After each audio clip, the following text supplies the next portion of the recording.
যে রাজশাহী থেকে শুরু হয় ঐতিহাসিক ফারাক্কা লং মার্চ, সেখানে ৪৯ বছর পেরোলেও পদ্মা নদীতে আজও ফেরেনি নাব্যতা।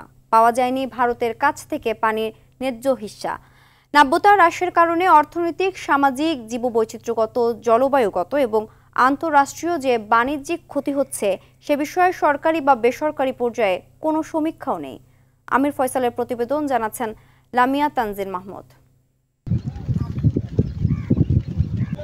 পদ্মা নদীকে বলা হয় দেশের লাইফলাইন, তবে ভারতের দেওয়া ফারাক্কা বাঁধের কারণে সে নিজেই আজ মৃতপ্রায়।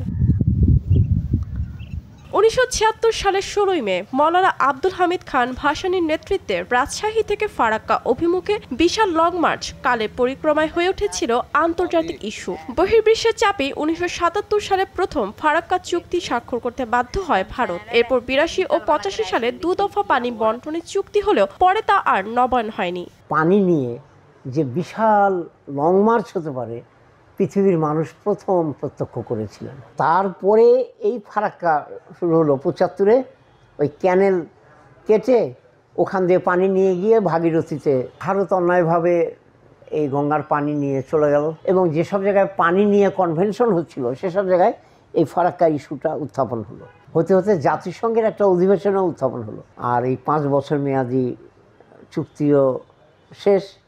তখন নতুন করে ভারত আর এই চুক্তি করলো না। স্বাধীন দেশের যে অবস্থান থাকা দরকার সেই রকমভাবেই আমরা চুক্তি করব। ৭৭ সালের যে চুক্তি, সেই চুক্তির ধারাবাহিকতা পরবর্তীতে আমাদের কোনো সরকারই রক্ষা করতে পারেনি।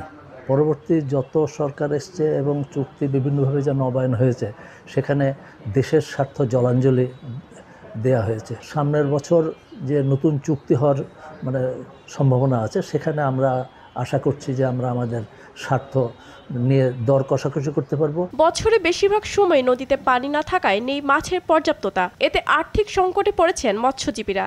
লং মার্চের আগে নদীতে যেরকম পানি আসতো, মাছও সেরকমভাবে মাছ মারা হতো। এখন ধরনের পানিও নাই, মাছও নাই। আগে বড় বড় ইলিশ, কাতল, রুই, কাতল, মিরকি সব রকমের মাছ পাওয়া যেত। মেলা মাছ মারি ইনকাম হতো। এখন ধরনের ফারাক্কা হওয়ার পরে থেকে মাছও নাই, পানিও কম, মাছও কম। একই কারণে মারাত্মকভাবে ক্ষতিগ্রস্ত রাজশাহীর কৃষি খাত। পদ্মা নদীর পানি না থাকার কারণে আমাদের ফসল উৎপন্ন ভালো হয় না এবং সেই রূপ ইনকামও হয় না। আগের জামানায় পদ্মা নদীতে পানি থাকার কারণে আমাদের জমিতে অনেক ফসল উৎপন্ন হতো। গম, ধান, ভুট্টা, মসুর, কালাই, অনেক রকম বিভিন্ন ধরনের আবাদ করে আমরা অনেক টাকা ইনকাম হতো। পদ্মার এ অবস্থায় কেবল সুন্দরবনের মতো এলাকাগুলো যেমন ক্ষতিগ্রস্ত হচ্ছে, তেমনই বাড়ছে সামগ্রিক পরিবেশের ভারসাম্যহীনতাও। গঙ্গা নদী, পদ্মা নদী একটা প্রবাহই আমি চিন্তা করি, তাহলে কিন্তু টোটাল প্রবাহের আমার ভাগ থাকা উচিত ছিল, যেটা ফারাক্কা পয়েন্টে না, টোটাল গ্যাঞ্জেস রিভার বেসিনের পানির ভাগ আমার থাকবে। কিন্তু আমরা সেটা দুর্ভাগ্যজনকভাবে পাই না। কাঁচামালের ক্ষেত্রে দেখা যাবে যে যে জিনিসগুলো এখানে কৃষি নির্ভর, যে কাঁচামালের যে বিষয়গুলো থাকে অর্থনীতিতে, সেই কাঁচামালগুলোর প্রোডাক্টিভিটি কমে যাচ্ছে। ফারাক্কার কারণে প্রত্যক্ষ ও পরোক্ষভাবে দেশে কী পরিমাণ আর্থিক ক্ষতি হচ্ছে তার সুনির্দিষ্ট সমীক্ষা জরুরি বলে মনে করেন এই শিক্ষাবিদ। সবগুলো ভ্যালুয়েশন যদি আমি করি, ফিশারিজ, বাণিজ্যিক সুবিধা এবং আমরা যে পানি তুলছি তার খরচ এবং আমাদের অর্থনীতি জিডিপির অন্তত 20% আমরা প্রত্যেক বছর রাজশাহীর অর্থনীতি ক্ষতিগ্রস্ত হচ্ছে। পানির ন্যায্য হিসাব পেয়ে নাব্যতা কাটিয়ে উঠবে পদ্মা, এমনটাই প্রত্যাশা রাজশাহীবাসীর।